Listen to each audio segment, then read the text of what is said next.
the universe is not at all what we suppose it to be.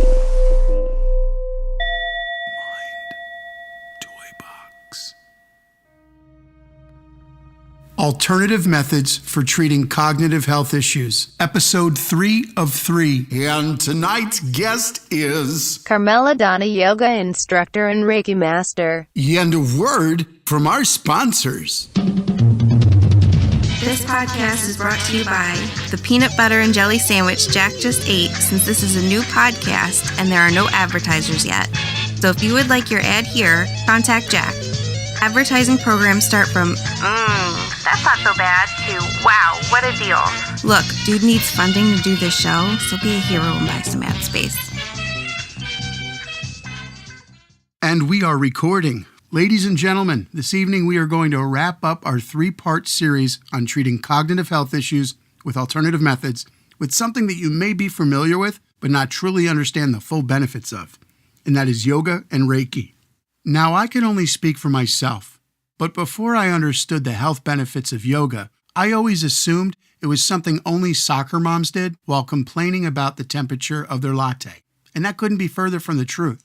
On the line with us is Carmela. She is a New Jersey-based yoga instructor and Reiki master, and she's going to share with us the benefits of using these ancient techniques to help reduce anxiety and stress from our daily lives. Since most people only perceive yoga as the commercialized version, why don't we start there and then move into Reiki? Carmela, the floor is yours. Please educate us.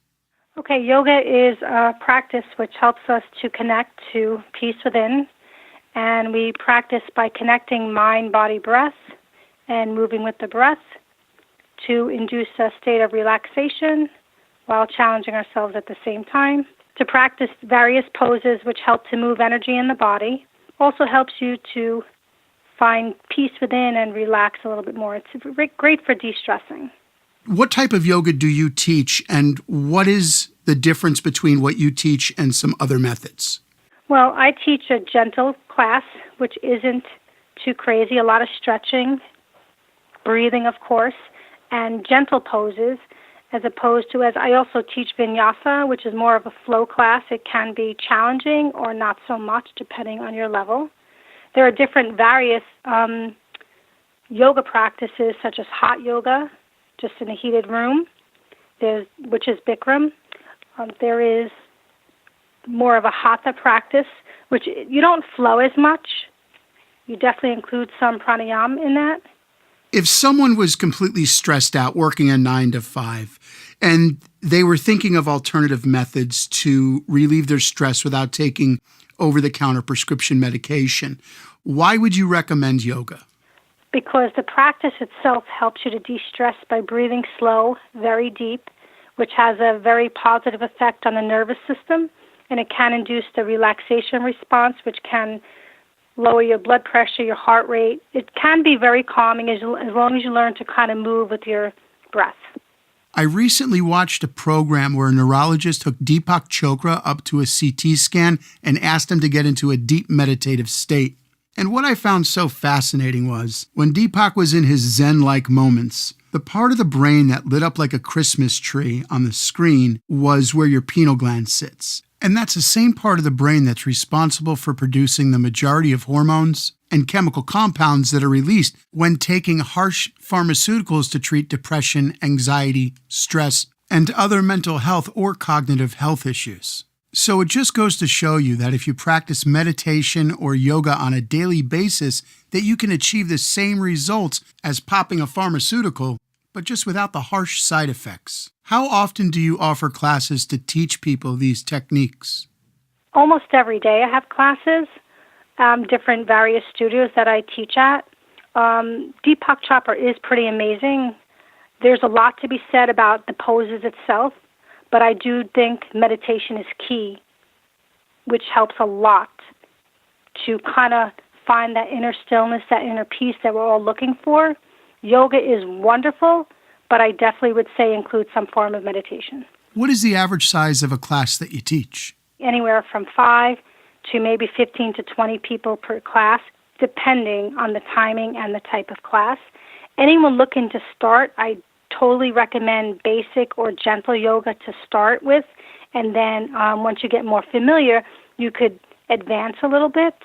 The environment is very calming. Everyone is very accepting of newcomers and accepting of what you can do in the pose and what you can't do. It's kind of, if you can do the pose, great. You can modify if you want to. You can go deeper if you'd like. You practice at your own pace and your own way.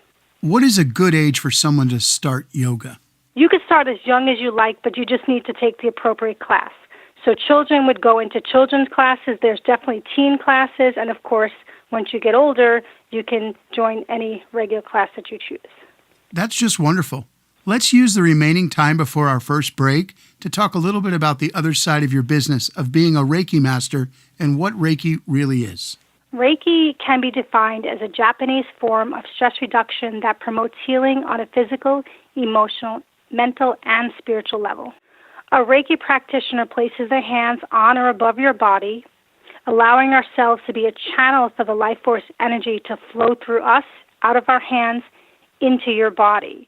Life force energy, also known as prana or chi or ki, that goes into your body and balances your energy, starting with the chakras or anywhere that your energy is off balance. When you have someone who is skeptical or brainwashed, if you will, against any type of ancient healing, even though we've gone from then to now with only having modern medicine for the past 200 years, so it had to work at some point, how do you explain it to them without insulting them so they can use the benefits of Reiki to improve their quality of life? Okay. We all have life force energy which keeps us alive. And when that energy is high and vibrant, we feel very happy, very comfortable, very balanced. When that life force energy is low, you tend to get sick. You could fall into negativity and stress, depression, that type of stuff. The energy that flows through us into your body is that life force energy that would help create calm, peace, a sense of relaxation, can be very deeply healing.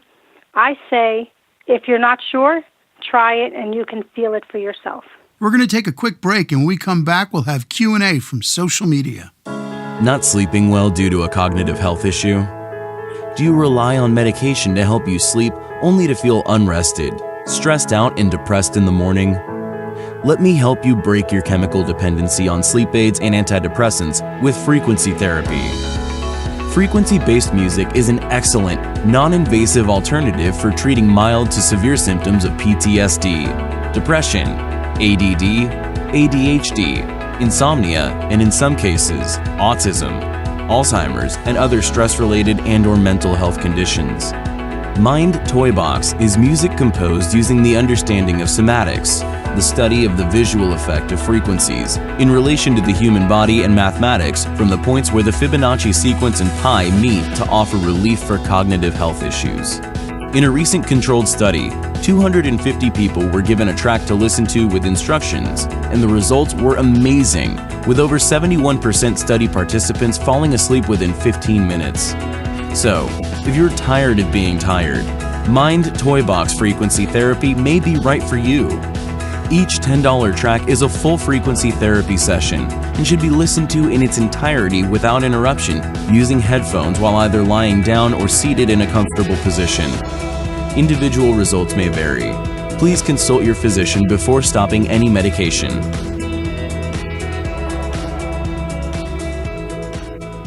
And we are back with questions from social media. The first question is from Tanya. She wants to know, how often should you do Reiki? I think it depends on how stressed you are and what you're looking to kind of like heal. So it could be you do it once or twice and you feel great. You're good to go. More deeper issues, I would definitely say at least once a week, maybe twice a week, until that issue is cleared. So it really depends on how deep the issue is, whether, again, it's physical, mental, emotional, and if it's, deep-seated pains, you need to go more often. But if it's something not so strong, maybe once a week or once a month until you feel that issue is healed. That makes sense to me. It's just like any other form of therapy. You go based on your individual needs. The next question came in from Stuart from upstate New York. He wants to know if anyone can do Reiki. Definitely, anybody can do Reiki. I've done it on my 2-week-old niece. I've done it on elderly. Anyone can practice if you learn to do it, if you take the training, or anyone can receive it for sure. And you provide training to teach people how to do this, correct? Yes, I do. Why don't you tell us a little bit about that? Well, the training for Reiki has 4 different levels. So level 1, 2, expert, and master. You obviously start with level 1 where you learn what Reiki is, the benefits, the history of Reiki, and you learn to give yourself Reiki and others in level 1. And then from level 2 on, you just go higher with the training. Multiple people had asked about your distance Reiki services. Could you please explain exactly what that is for the folks that may be interested? Reiki can travel through any time or space, so I'm able to send Reiki to anyone, anywhere in the country. I would just ask that you are kind of lying down or sitting on a couch where you're comfortable. So in other words, I want to make sure you're not driving or operating machinery where I'm going to send it to you. And then I would send the Reiki and you would probably feel the energy moving through you. And again, it could help you feel more relaxed. It may feel like warmth or heat running through your body on the place, where I'm sending it. It can bring you a calming sensation. It may feel like an energetic vibration, but it definitely helps you feel more peaceful, relaxed, deep calm. It can help relieve pain. It can heal deep-seated patterns, and it does so much benefits. What advice do you have for someone that's listening to this podcast right now that is completely overwhelmed and stressed out due to their daily routine? Well, I definitely would suggest if you can take up a yoga practice to help you de-stress. Maybe it'll help you look at things in a different way to be more positive. And Reiki as well is definitely another option to help you de-stress and help to release all those emotions that are pent up. And once you feel relaxed, you feel like maybe you can make more rational decisions and maybe you can see things from a new point of view. And you had mentioned earlier about meditation. What type of meditation practice do you do yourself, and what do you teach your students? Well, I myself use a mantra, and there are many, many different mantras you can use, and I say to anyone who is interested in taking up meditation, it's not a bad idea to Google a different mantra. For example, if you want peace, what mantra is for peace? If you want abundance, what mantra would be good for abundance? And you would repeat that mantra mentally in your mind. I mean, it is a process, don't get me wrong, but in general, you would repeat that mantra in your mind over and over until your mind has quieted down. And I always feel at the end, when you're done with your mantra, you should always sit in silence for at least a minute or two, taking in that energy of the meditation you just did. That is wonderful advice. The next question came in from Jennifer. Jennifer wants to know what inspired you to learn Reiki. Well, I was suffering from stress and anxiety and didn't know where to turn. And a library in my neighborhood was offering a free Reiki class for a month. So I went there and I felt how less stressed I was. From there, I decided I wanted to learn more about it, so I took the yoga teacher training in New York City. When I was done with that, I quite honestly didn't think I was ever going to teach, but of course the universe always has different plans for us. So I began teaching yoga, and then soon thereafter, maybe like 5 years later, I was introduced to Reiki and again felt the calming benefits and was pretty amazed as how I felt the energy move through me. So I decided to do the Reiki training, and from there I just love it so much. I want to teach others Reiki because I do think it is a pretty powerful practice that anyone can do. If anyone wants to take one of your yoga classes, have you practice Reiki on them, or learn Reiki from you, how would they go about that? I actually don't have an up-and-running website, but they can email me at yogalove2010@hotmail.com. That email address will be in the podcast description. Carmela, I'd like to thank you very much for being tonight's guest. And folks, don't go anywhere. We have a product review coming up right now. It's time for a product review. Acupressure Mat by Bed of Nails. The mystical bed of nails originated over 1,000 years ago in Asia, used by gurus in the practice of meditation and healing.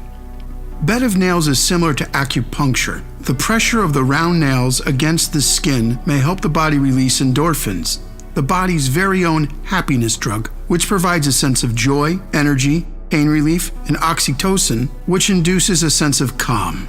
Yes, it is possible to feel energetic and relaxed at the same time. Bed of nails is an excellent self-treatment for stimulating energy in the body. While triggering the body's intake way of healing itself, it is an effective tool for easing tension and inducing a state of deep relaxation. Bed of nails may also help the body rid itself of toxins, so it's important to drink water right after using bed of nails. Everybody reacts differently to bed of nails, and the effects can even vary from time to time. After using bed of nails, you may feel tired, hungry, happy, alert. Many people experience feelings of happiness, relaxation, improved circulation, heightened body temperature, increased vitality, and a clear state of mind. I use my bed of nails almost every day. And while at first I was kind of apprehensive about lying on a mat that had sharp plastic pieces protruding from it, it has never broken my skin, and it provides a considerable amount of relief without taking prescription medications or even dietary supplements. I consider this to be an everyday use product, and I highly recommend it for everyone. For more information about Bed of Nails Acupressure Mat, please visit bedofnails.org. A link to the written version of this will be in the podcast description. These statements have not been evaluated by the Food and Drug Administration. This product is not intended to diagnose, treat, cure, or prevent any disease. I hope you've enjoyed this podcast as much as I have. For more information about Mind Toy Box or the music I compose that supports cognitive health, please visit mindtoybox.com. And until next time, be well.